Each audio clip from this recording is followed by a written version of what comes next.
Hi అండి, అందరికీ నమస్తే. వెల్కమ్ టు అమ్మ చేతి వంట. ఈరోజు రెసిపీ ఏంటంటే రైస్లోకి, చపాతీలోకి, పూరీలోకి ఎంతో టేస్టీగా ఉండే ఈ ఒక్క ఫ్రై చేసుకున్నామంటే రైస్తో అయితే ఏ కూరలు లేకున్నా మనమైతే రసం ఉంటే కూడా చాలు ఈ ఈ కర్రీ పెట్టుకొని అయితే తినేవచ్చు. అంత టేస్టీగా ఉంటుంది. ఒక్కసారి ట్రై చేసినారంటే మళ్ళీ ఈ రెసిపీని అయితే వదలరు. మీ రెసిపీ మీకు ఫేవరెట్ అయిపోతుంది. అలాంటి మంచి రెసిపీని, టేస్టీ అయిన రెసిపీని ఎలా చేసుకోవాలో సింపుల్గా అయితే ఈరోజు చూసేస్తామండి. ఇక్కడ నేను దీనికి 2-3 టేబుల్స్ ఆయిల్ అయితే వేసుకున్నాను. ఆయిల్ వేసుకున్నాక పోపు దినుసులు వేసుకున్నాక చిటపట్లాడిన తర్వాత 2 ఆనియన్లు అయితే కట్ చేసి అయితే వేసుకున్నాను.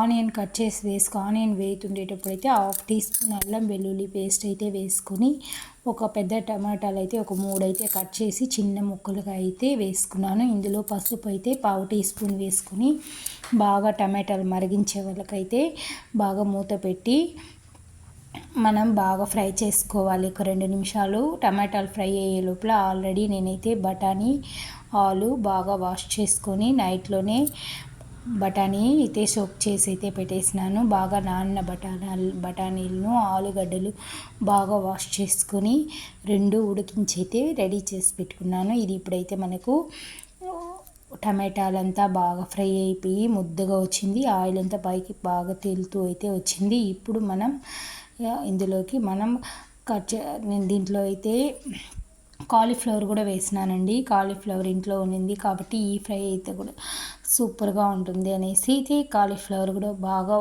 ఉడికిపోయింది వేసినాను. వేసేసి ఇప్పుడు మనం దీనికి కావాల్సిన అయితే మసాలాలు అయితే వేసుకుంటాం. మసాలాలు అంటే ఏం పెద్దగా ఉండవు.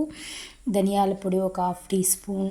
ఆల్రెడీ నేను బఠానీ ఉడికి ఇచ్చేటప్పుడే ఉప్పు వేసి అయితే ఉడికించినాను. మనం కూరగాయలు కానీ బఠానీలు కానీ మనం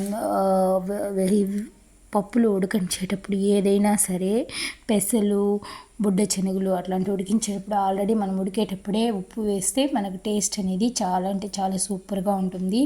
ఆ ఉప్పు అనేది గింజలకైతే పట్టి బాగా టేస్ట్ అనేది బాగా వస్తుంది.